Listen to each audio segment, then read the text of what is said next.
طعم و تأثیر زهر این کژدم‌های مصری را تا در اروپا و امریکا چشیدند.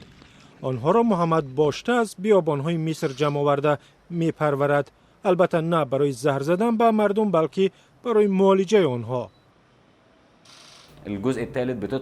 زهر کژدم را برای استحصال دارو استفاده می‌برند.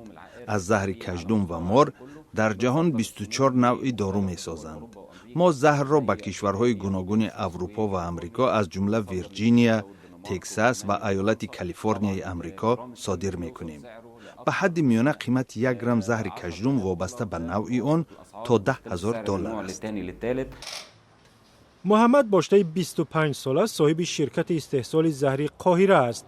در سراسر مصر چندین کژدمخانه دارند و برای استحصال زهر 80,000 کژدم می‌پرورند. راهی گرفتن زهر از نیش تیز این جاندار چنین بوده است. ما کژدم را تحت تأثیر 12 ولت و 5 امپر نیروی برق می‌گذاریم تا آن را به ریختن زهرش وادار کنیم. نیروی برق را به آبدانک‌های کژدم می‌گذاریم که به مرکزهای عصبش می‌رسند. از همین راه زهر در پیش چشم ما خارج می‌شود. ما برای صاف نگه داشتن زهر فقط 1 قطره آن را می‌گیریم. 1 گرم این زهر کافی است که از آن از 20 تا 50,000 دوای پادزهر آماده کنند.